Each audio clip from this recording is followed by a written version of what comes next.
Hello, this is the clock guy. I have a really nice clock to show you today. I'm going to apologize that I don't know a lot about them. I am reading about them now. They're not generally sent to the United States. They were mainly in the French market.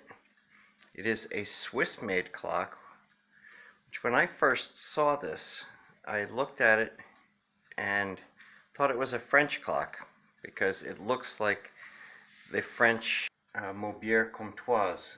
The clocks, if you ever see them with the pressed tin in around the outside with the very huge 3-foot long pendulums that hang on the wall.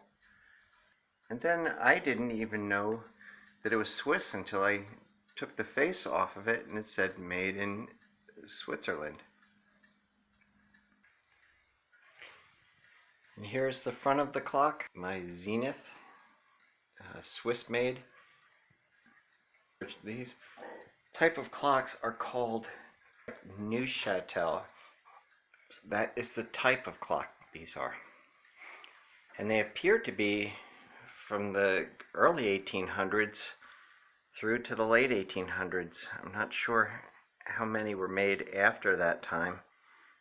And then they started again in the 50s and 60s.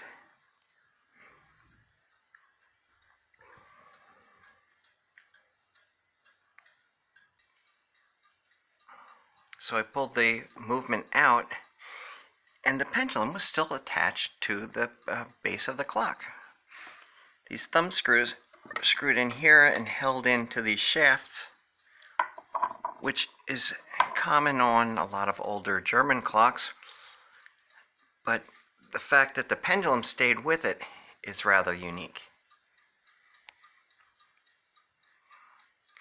Very interesting that they used the long pins with the knurled knobs instead of just regular pins, tapered pins.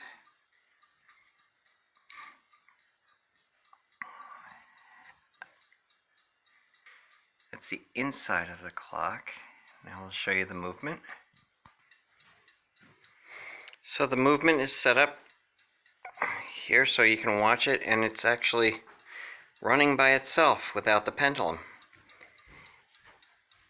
And here's a note: if you don't have the money for a test stand, which a lot of people don't, you can just get some children's building blocks, which work just fine. So this is what I saw when I removed the movement. I was very surprised.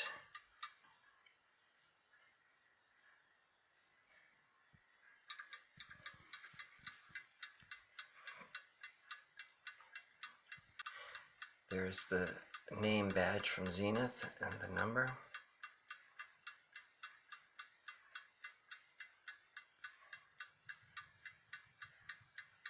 Number 1747. There's some things I wanted to show you. There's some very nice features of this. This bridge is very sturdy. It's not typical of an average retail clock, especially not an American clock. Swiss really know what they're doing. Spare no expense. The thickness of these plates are the kind of clocks that are built to last 300 or 400 years. These are not throwaway models that wear out after a year or two. This is built for generations to come. These more long pins with the knurled knobs, which is very Swiss. I don't know, it's just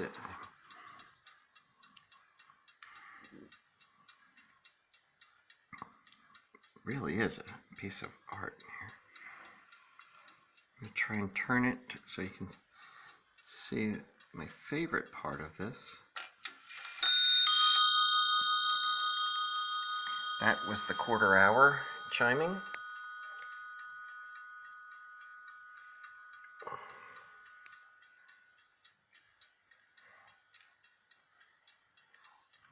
That's how you know it's the quarter hour when you're in another room, because it was a...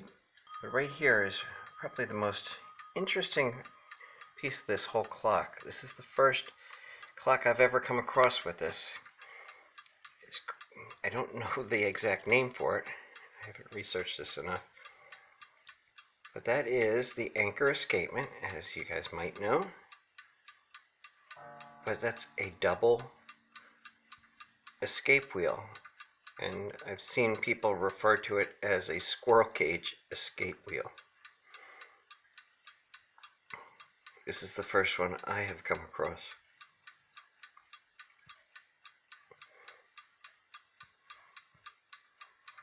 These gears are massive relative to most clocks.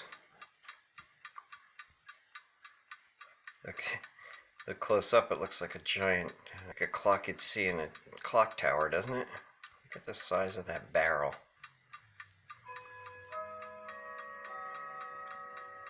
There's some really interesting features in the time works there too.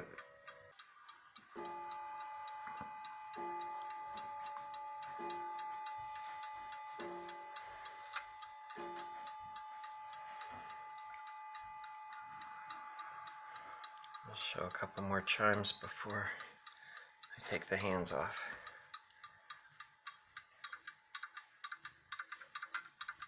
This will be the half-hour chime.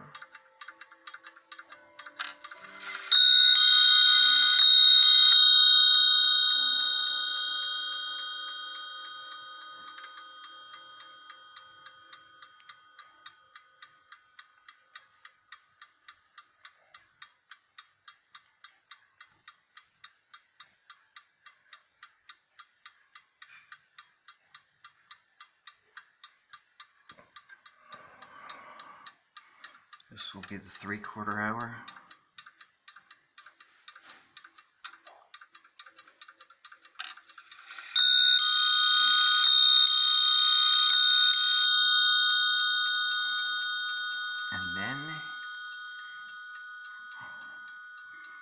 And then it will ring 3 o'clock. It will hold the one hammer back and just do a single chime 3 times.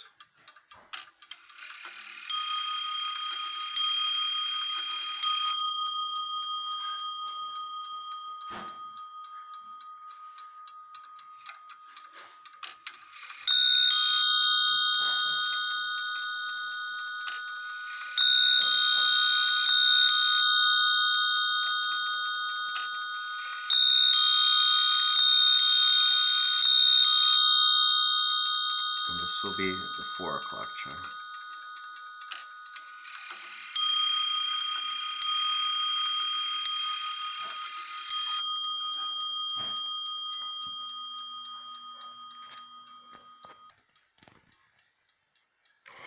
And this is the front of the movement. It's directly behind the dial. This really is a work of art.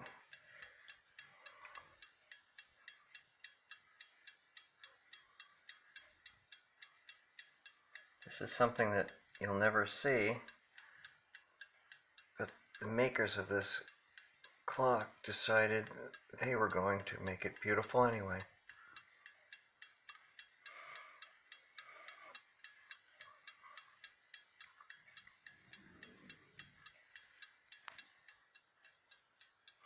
This is called a rack and snail movement. This is how clocks self-adjust.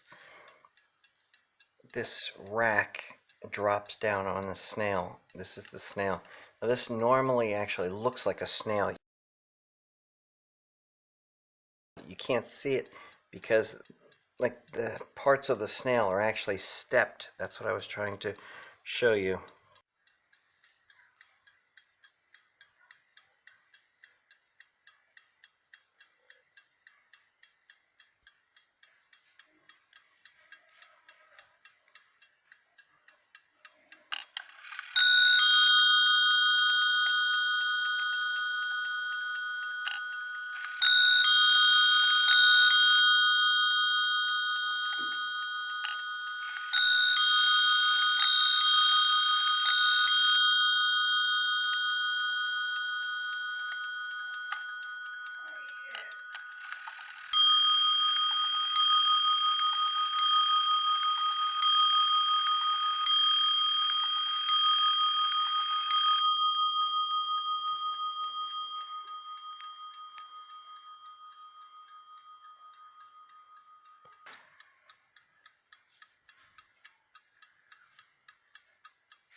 This was actually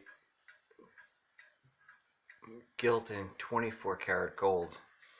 It looks like it has been repainted for the most part. And it is burled walnut, which is a beautiful wood.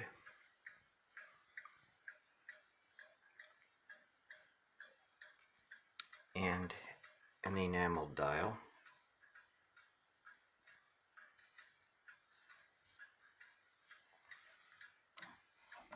I'm not sure why, but the top comes off.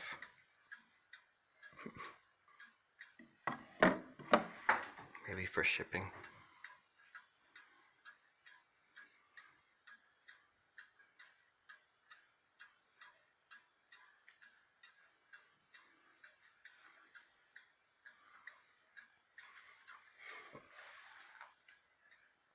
This is the clock I sang. Thanks for watching.